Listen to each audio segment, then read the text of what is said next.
নমস্কাৰ আজি বিশ্বকৰ্মা পূজা বুলি বিশেষ একো আয়োজন কৰা নাই বাৰু কিন্তু ডাৰ্লিঙক অকণমান গাটো ধুৱাই দিওঁ বুলি উলিয়াই লৈছোঁ অৱস্থা কি হৈ আছে দেখিছেনে মানে যিটো ৰুমত ডাৰ্লিঙক থওঁ সেইটো ৰুমতে আমাৰ ছাগলী পোৱালি তিনিটা থাকে আৰু গোটেই ৰাতিটো তাহাঁতি মোৰ স্কুটিখনৰ ওপৰতে উঠি থাকে সেইকাৰণে এনেকুৱা অৱস্থা স্কুটিখন ধুই থাকোঁতে আকৌ দেউতাই চাইকেলখন উলিয়াই দিলেহি যিহেতু আমাৰ ঘৰৰ প্ৰথম বাহন এইখনেই আছিল গতিকে সেইখনকো অকণমান ভালকৈ ধুৱাই দিলোঁ গা পা ধুই ধূপ চাকি জ্বলাই সন্ধিয়ালৈ মিনু আৰু মই ডাৰ্লিঙক অকণমান উলিয়াই নিলোঁ প্ৰত্যেক দিনাই বাৰু নিওঁ তাই নহ'লে মোৰ কামেই নহয় যিহেতু এবাৰ বিশ্বকৰ্মা পূজা তাই প্ৰথম পাইছে সেইকাৰণে পূজা বুলি অকণমান উলিয়াই দিলোঁ আৰু এই ৰাস্তাটোতো আপোনালোকে চিনি পাইছেই সোণাৰীৰ নাহৰ আলি বৰ্তমান সোণাৰীৰ প্ৰায়ভাগ মানুহৰে ফটো আৰু ভিডিঅ'ৰ মেইন পইণ্ট এইটোৱে হৈ গৈছে আমাৰ গাঁৱৰে বা এজনীয়ে তাত তাইৰ নতুন পাৰ্লাৰ খুলিছে বাক লগ পাই বাৰ পাৰ্লাৰটো সোমাই আহিলোঁ তেনেকৈ পাৰ্লাৰলৈ যোৱাৰ একো প্লেনিং নাছিলে বাৰু আৰু মই আজিলৈকে নিজৰ কিবা কিবি কৰিবলৈ পাৰ্লাৰলৈ গৈয়ে পোৱা নাই এটা কাম কৰা হ'ল কিন্তু মোৰ মানে কাণফুলি পিন্ধা বাটটো বাৰে বাৰে মৰি যায় এখন কাণত আছে কিন্তু এখন কাণত মৰি গ'ল বায়ে আকৌ ফুটাই দিলে বায়ে দোকানত পূজা কৰা প্ৰসাদো দিলে খাবলৈ বাৰু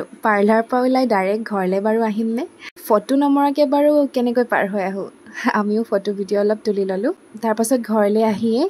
আকৌ ববৈ মাতিলে প্ৰসাদ খাবলৈ আজি মানে প্ৰসাদ আৰু তাৰপাছত ববহঁতৰ ঘৰত বিশ্বকৰ্মা পূজাৰ প্ৰসাদ খাই আজিলৈ ভিডিঅ'টো সামৰিছোঁ বাৰু আজিলৈ এয়াই আগন্তুক ভিডিঅ'ত পুনৰ দেখা পাম দিয়ক ধন্যবাদ